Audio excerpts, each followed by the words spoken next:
What's going on, everybody? Make sure you like and subscribe to the channel, the Your Welcome Network.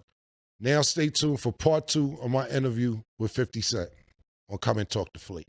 50 Cent presents In the Club. 6 exclusive Las Vegas shows at PH Live at Planet Hollywood Resort and Casino. Of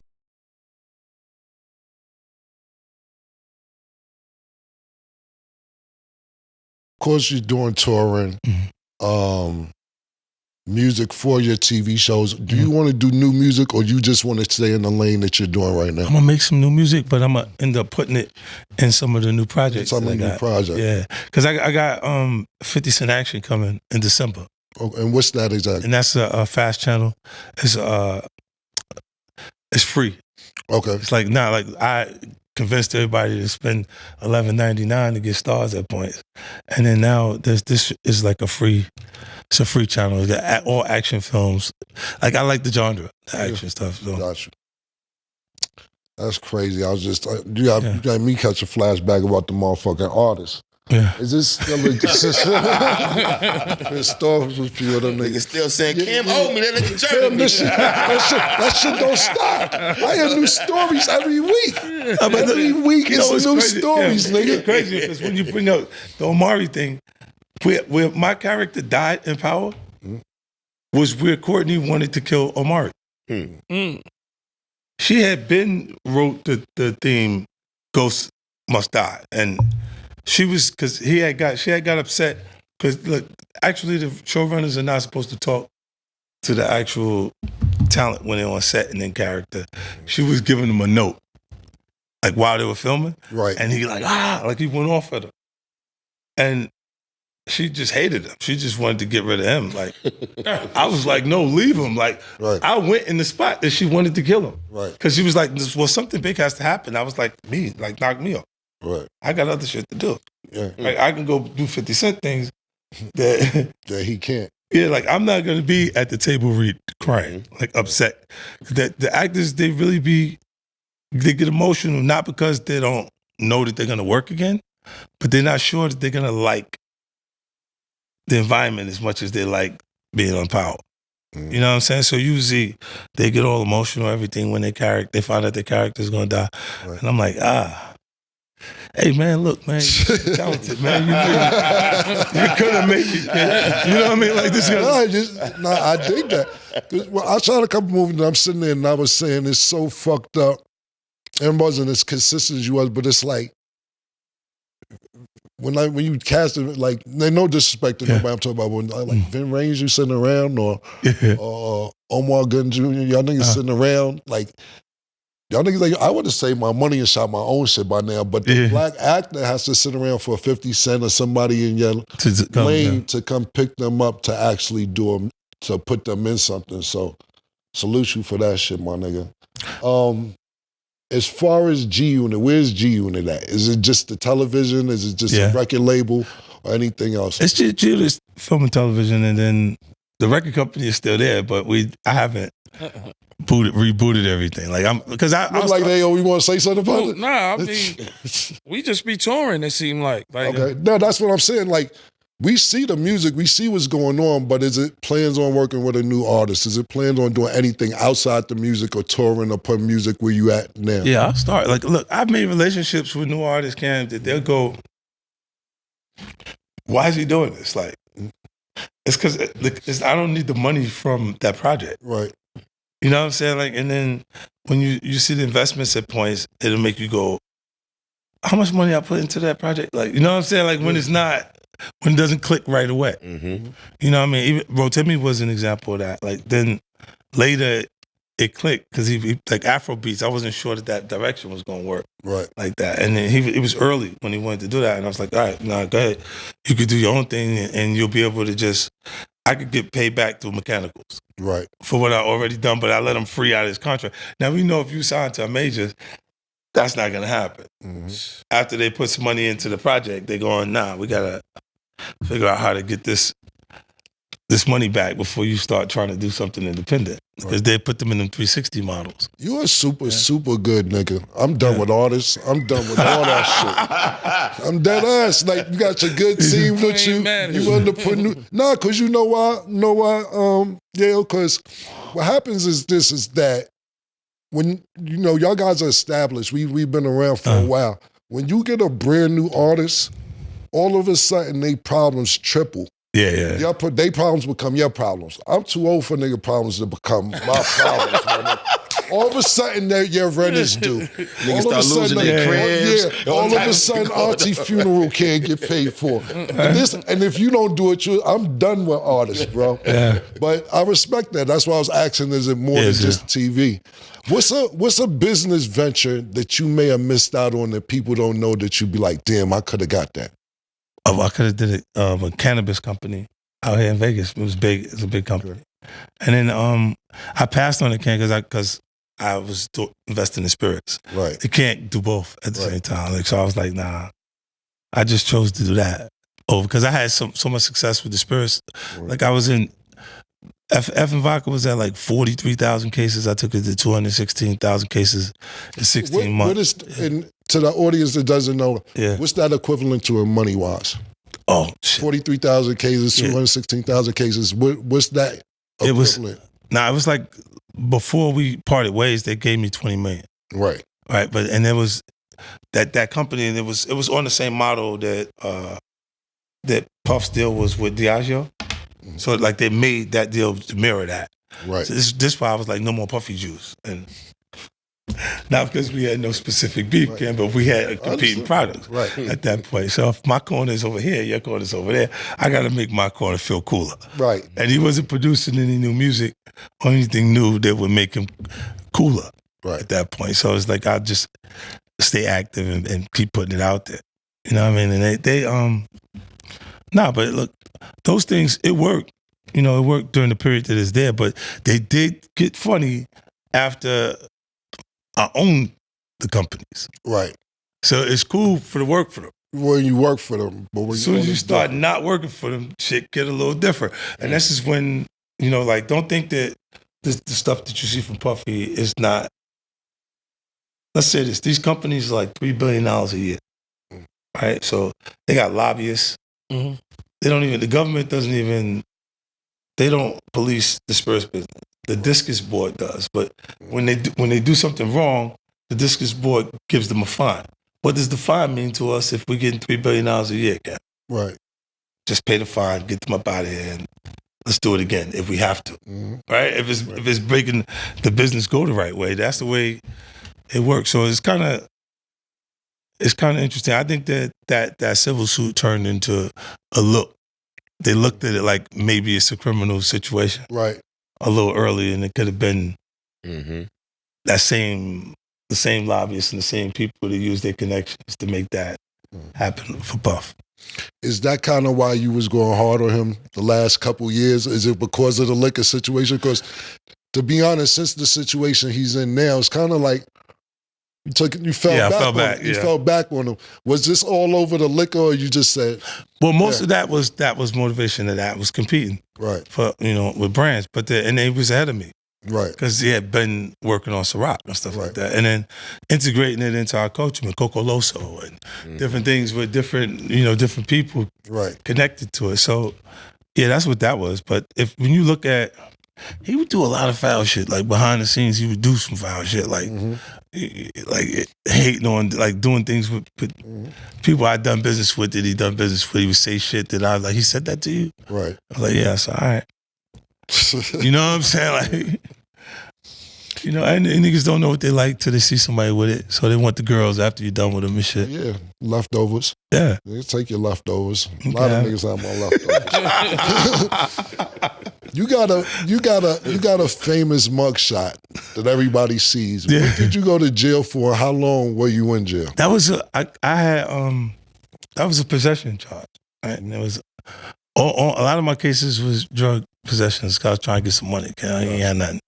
And then this is why even when like the artist was around, he went and saying, "Yo, 50, he don't even like them." Like talking about BMF, and because I wouldn't mix in with them. Right. When they first came around, like I didn't connect. Buck was running around with him, and other people connected to him, but I wasn't going nowhere near him. I just came off a tour. I made $38 million, right? Legit money. Mm-hmm. What you said? They got the Wiz, right? Okay, so don't bring that shit around me. Now I'm making $38 million, legit money. I want nothing to do with that right now. You know what I'm saying? So we didn't make the connection until after. Right. That that blew over, and I'm just knowing my temperament. I don't need to be around that. And what were we conditioned for prior to any music working? You don't even put yourself in that situation. Yeah, he had a moment. He had a moment where he was so mad. Ken, he's saying, "Yo, if you don't do it, like if I don't give him something that he wanted, murder, then he's gonna go back to doing what we did." And you remember saying that to me? I don't remember. You don't remember saying that? Yeah, he did. Didn't even give. Yeah, tell him you be telling Vlad all kind of shit. Tell him.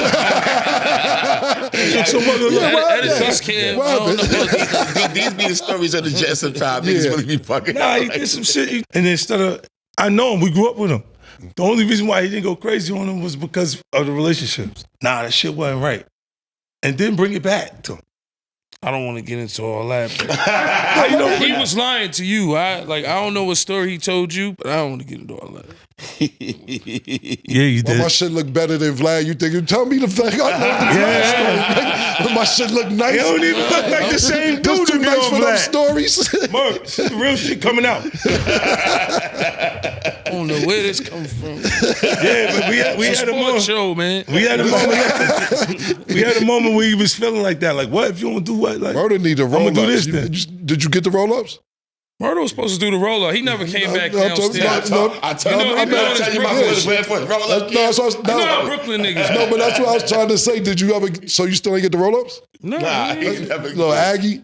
No, he was supposed to come back downstairs. I don't know why. He told. He gonna hold you. When he came in, he's like, I gotta get the nigga to roll up. Why you throwing me into it? I said, my boy. So you didn't want to smoke? Of course I want to smoke. I told Ken we need to smoke in here. Nah, I asked where you was at. Nah, he says too corporate. Throw you in the bus. Nah, you gonna get the smell in the walls, man. Ken said it's corporate in here. Speaking, you was talking about beefing and battling. What do you think about Kendrick Lamar and Drake's situation right now? I'd never seen that before. I've never seen somebody sue because of what you said. Right. But I thought that was Drake's team trying to prevent the Super Bowl from doing more damage. Right. Because if you sue Apple and you sue the Universal Music Group during the period where Apple was over the music at the Super Bowl halftime, if they're already in a lawsuit, so they're already financially having to incur costs to defend themselves, and they know what that is regardlessly. We know how much frivolous lawsuits come through, but it costs you a minimum of the money to cut and handle it. So when they see that, if you then reach out, if his attorneys reached out to corporate at the NFL and said, we have this issue over this song. Right. It's already a pending case. We don't want you guys to allow that to air and then you be a part of the damages. Right. Because it is the largest sporting event possible. So I was thinking that was the angle to stop that record specifically from being played during the Super Bowl. Gotcha. But I don't know. I've never seen a rap battle end up in a lawsuit. Yeah, that was this pretty hard for him to handle. Because it's look, we old enough to see Kumo Dia LL and shit like that. Yes. You know what I'm saying? So when they get to this point, and Drake's my guy. I fuck with Drake. And I don't know Kendrick, but I've love for Kendrick too. Yeah. It's just, it's hard for him to handle this, starting to seem like, because it becomes overwhelming. When you beef with the West Coast, one thing about them niggas territorial. And they stick together so yeah. And what I was explaining to somebody about this was that we don't run around being like East Side, like West Side niggas, you know what I'm saying? Like you got don't even say New York. Yeah, listen, you got New Mexico. It's Queens, it's Brooklyn. Niggas exactly. Don't even say New York niggas. Like, you know, whether you go to a concert and y'all niggas tour worldwide, but I'm saying you got New Mexico, you got Arizona, you got Portland, you got Washington, you got Nevada. These niggas is Yeah. Every state. These shits is up in Vegas. These shits is up in motherfucking Phoenix. Yes, exactly. Stay line right there. Exactly, man. And I just think that it's tough to end. The lawsuit is wild. You know what's crazy? So you was talking about Fat Joe and how you guys didn't even really have beef. So we had like a legend, for the younger audience, we had like a rap battle thing at one time. And 50, what you did, so we was having interior problems at Dipset. Nobody knew about this. Nobody knew that we was like not on the same page. Right. So when me and you were battling during our music thing, you got members of Dipset to come to your show. And I'm like, so I'm sitting there like, that was it's just kind of smoke. Because I wouldn't have thought about reaching out to Yayo or Lloyd Banks. I'm like, niggas going public with this? I'm like, yo. What was your thought process behind saying, yo, you know what? Fuck the songs. How did this work? Let me say this, look. How'd it go? I was there. I'm in your horse and carriage video. I'm in the pool. What? You know what? You told me this. Your horse and carriage video. You told me this before. I was in the pool in the horse and carriage. Wow, that's crazy. So if you look, like when everybody's there, right? Jimmy was not a rapper then. Right. He was your man, like on the side, like in the side, just he was not a rapper at all. Right. So when Ballin' took place, and I'm looking and I'm going, oh, he having a moment. That's the Lloyd Banks. It's Lloyd Banks thing. He wanted that. He was watching them be that, like Mace be that, and Cam be that, and looked at, and it was finally he had one. Mm-hmm. And I just looked, and I knew I just took the shot, Murder, to see, because I wasn't sure he was gonna go for it. Mm-hmm. But I was like, we like Jimmy better than you anyway, Cam. Then you gotta watch and see how he responds. And then when you see, he like, oh shit, he really like that. Hey, give me this, give me Jimmy. Yeah, tell him we want him. We want you at the show, Jimmy.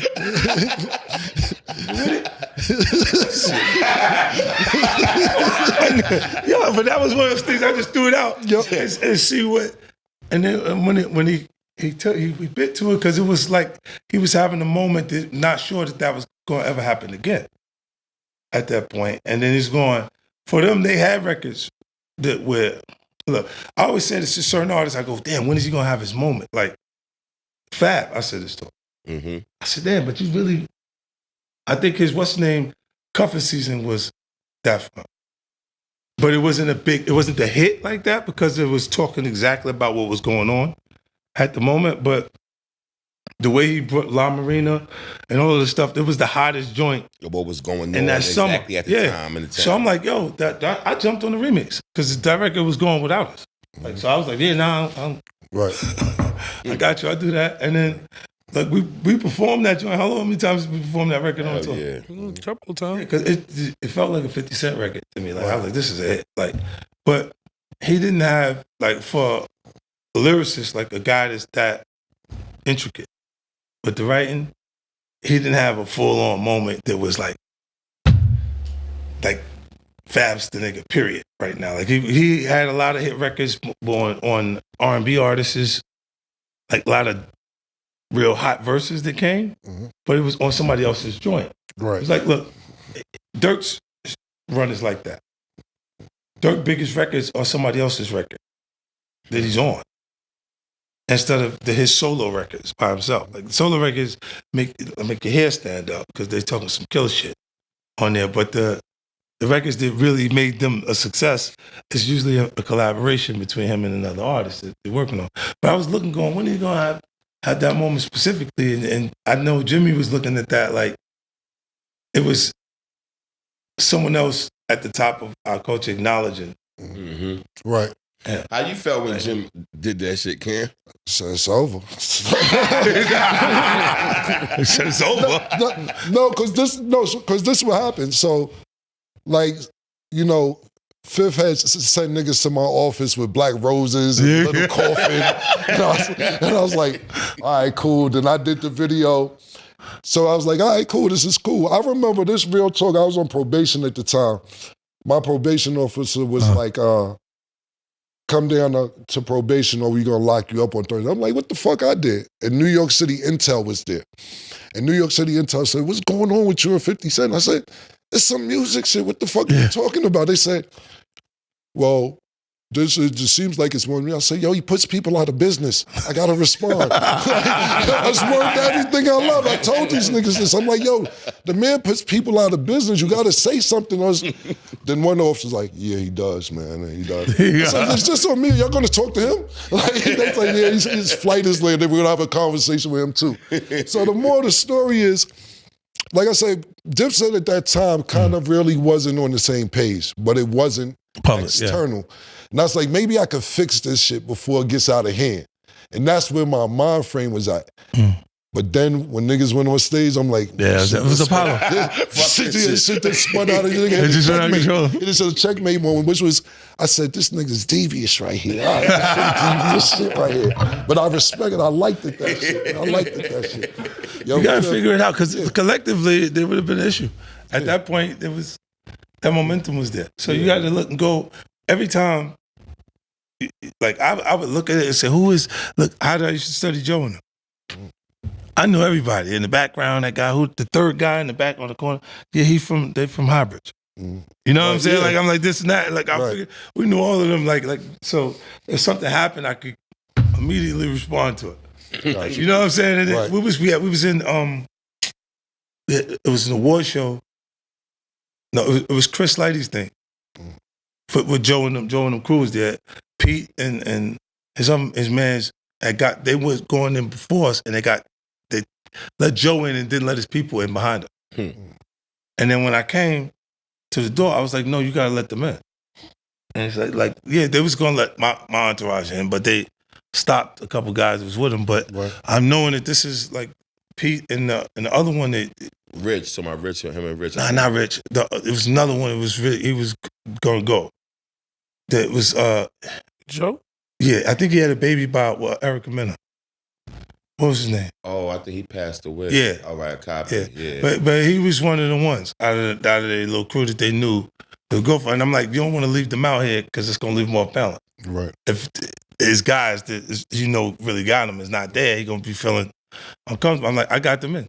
So when Joe looked to Pete and Pete go, nah, we good. It's good. He's like, nah, we good. He said, he got us in. I was like, what the fuck? He got him in, because I'm like, if he was there and uncomfortable or balanced, he might have made a move that made me have to do something. Right. You know what I'm saying? And then that would have just fucked up the whole thing, because we was really there for the right reasons. Right. You know what I'm saying? With Chris and everything. And then that's what's up. So cool. It worked itself out. Fifth, thanks for coming. Murder, you know, we waiting on the year wrap up. Salute to you too, man. We gonna get you your roll-ups.